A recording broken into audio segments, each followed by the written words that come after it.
Nitwa Reverend Boya Charles, twigana ku gitabo cy'umuhanuzi Mika.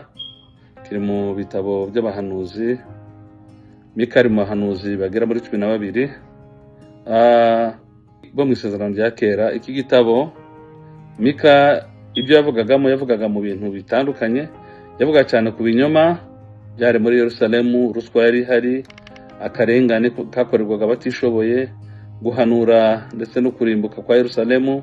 Ndetse avuga cyane ikintu cyiza cy'ikizere yuko hazavuka umwami uzavukira i Betelehemu uzazanira amahoro abantu be. Izina Mika mu rurimi rw'Igiheburayo yitwa basoma, rivuga ko ninde umeze nk'Uwiteka. Muri Mika igice cya 18. Imirimo ya Mika ihura n'izina rye, ko mu gihe yavugaga ko niyihe Mana ihwanye nawe. Yavugaga yuko Imana yacu ari Imana ikomeye. Izina rye rigaragaza ko umuryango Mika yakomokaga yari umuryango w'abantu bahaga Imana. Akaba ari umwe mu bahanuzi muri abo 12 nababwiye haruguru, ndetse akaba ari wanditse n'iki gitabo cya Mika. Yavutse ahagana mu mwaka 750 mbere y'ivuka rya Yesu. Akaba yarabayeho ku ngoma ya Yotamu, Ahazi ndetse na Hezekiya. Mika ubwe avuga ko akomoka i Moresheti, ikirorero kimwe mu Buyuda y'amajepfo ya Yerusalemu, nko mu birometero bigera muri 40. Kimwe na Amosi bari abahanuzi Imana yatoranyije babaga mu cyaro, ariko Imana irabahagurutsa, kuko Imana ije guhagurutsa ntabwo ihagurutsa abanyabwenge, ihagurutsa n'abandi tuvuga babandi bari mu byaro, ariko babandi Imana ibona yuko bayubaha. Haleluya. Ibihe yahanuye, igihe umuhanuzi Mika yahanuyemo cyari igihe kibi, mu buryo cyari kigoye, mu buryo bw'umwuka cyari kigoye. Hari mu bihe bikomeye, kuko i Buyuda havugwaga imana z'abanyamahanga n'Imana rurema, ariko batabyeruraga ngo babivuge yuko izo mana zose bazikorera. Ntibakoreraga Imana nyakuri, bakoreraga n'ibigirwamana. Bari bafite Bayali n'ibitambo byayo, bakabivanga n'ibitambo by'Imana rurema. Yari yarabibwiye Mose muri ngoma ya 2 igice cya 28 umurongo wa 1 n'uwa 4. Mika kandi yibanaga ku buhanuzi yabwiye Abisirayeli, ndetse we arabacaha. Nubwo Ashuri ariyo yari ikomeye cyane, Mika yavugaga ko Babuloni ariyo izasenya i Buyuda, kuko nibanga kumvira Imana ko nuko Babuloni ari izasenya i Buyuda. Muri Mika ibice 10. Akaba yarabaye umuvugizi w'Imana mu bihe byari byuzuyemo akarengane, ruswa n'ubusambanyi, byari bikomeye. Aburira Ubuyuda n'Abisirayeli ko bazahanwa nibatisubiraho ngo bareke ingeso zabo mbi. Angayo tuvuga Abayuda n'Abanyisirayeli, nukuvuga ngo Yakobo yari afite abantu 12, ariko hari umuryango umwe wagiye, ndetse wasanga harimo ibice bibiri. Abayuda bamwe habaga Abisirayeli baba mu bice cyo hepfo, abandi Abayuda baba mu gice cya ruguru. Ahangaha Imana nyine yahanuraga, ibahanurira ivuga uburyo nibadaca bugufi ko bazarimbuka. Ahanura ubwami bw'amahoro ndetse no kugarurwa kw'Abayuda. Yamenyekanye cyane mu buhanuzi bwe buvuga aho umukiza azavukira, akavuga ko azaturuka i Betelehemu.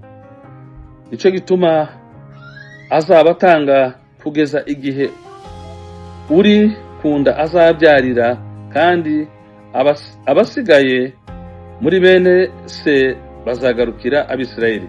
Abazasigara icyo gihe ngo bazagarukira Imana yabo, kuko izayibahaye umucunguzi. Vuga ko icyo Imana ishaka ku bantu bayo, cyangwa Imana dushakaho, nuko tuba abantu bababarira, abantu bakiranuka, bicisha bugufi. Ikindi kandi muri ubuhanuzi bwa Mika biratubwira ngo tugomba kuba abahamya bahagarara ku by'Imana tukizera. Mika amenyesha abantu ko Imana ishaka ubutabera. Imana yashaka ubutabera n'imbabazi mu ijambo rizwi cyane rigira riti, icyo Uwiteka agusaba ni ugukora ibyo gukiranuka, ugakunda imbabazi, kandi ukagenda wicisha bugufi imbere y'Imana. Mika 6:8.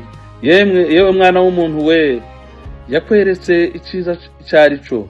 Icyo Uwiteka gushakaho ni iki? Ni ugukora ibyo gukiranuka, no gukunda kubabarira, no kugendana n'Imana yawe wicisha bugufi.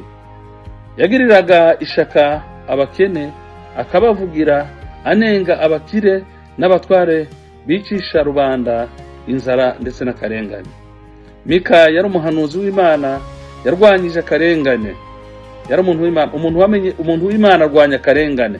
Umuntu w'Imana aba umunyakuri no muri iki gihe, akerekana ko Imana ishaka ubutabera n'ubwiyoroshe, kandi akavuga ibyerekeye kuza kumukiza. Umukiza wacu yaraje.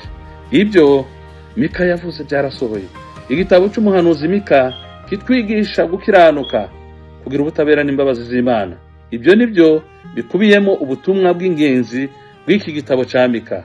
Nuko tugomba kugira iki? Tugomba gukiranuka, tukagira imbabazi, ndetse tukagira ubutabera nyabwo buyobowe na Yesu Kristo, kuko niwe utugenga uko bukeye nuko bwije. Ishingiro ry'ubutumwa bwa Mika harimo ubutabera nk'uko nabivuze n'imbabazi. Imana ishaka ko abantu bakora ibyiza, bagakunda imbabazi, kandi bakagendana n'Imana yabo boroheje. Handi twasomye muri Mika igice cya 6:8. Icya kabiri, kurwanya ruswa n'akarengane. Igitabo kinenga abayobozi n'abacamanza barenganyaga aboroheje bakoresheje imbaraga z'amafaranga. Icanyuma Mika yavuze ku byiringiro by'amahoro. Gitanga isezerano ry'uko Imana izagarura abasigaye, ikababarira ibyaha byabo, ikongera kubagirira neza. Imana yacu itugire neza. Imana yacu ni nyembabazi. Imana yacu irakomeye. Ariko icyo twakwiye muri iki gitabo cya Mika ni amagambo meza, nuko tugomba gukiranuka, tugomba kuba abantu b'abanyembabazi, bagomba kuba bakiranukira Imana, tugendera mu murongo w'Imana, kwicisha bugufi tuyoboye iri jambo ry'Imana. Rero iri jambo ryo muri iki gitabo cy'umuhanuzi Mika reka rigufashe, ritume ugira umunyembabazi, wirinde ruswa, wirinde akarengane, ugira ibyiringiro yuko Yesu yarapfuye akazuka, uyu munsi ariho ni muzima, kandi imbabazi ze zihoraho iteka ryose. Uyu mugabo Mika yahanuye avuga yuko agiye kuza uzavukira i Betelehemu, yaravutse, arapfa, arahambwa, arazuka ku munsi wa gatatu, ubu ariho ni muzima, kandi turamuvuga twemye yuko tuzi yuko ari umugabo urwana akagira gute, agatsinda. Imana ibagirire neza.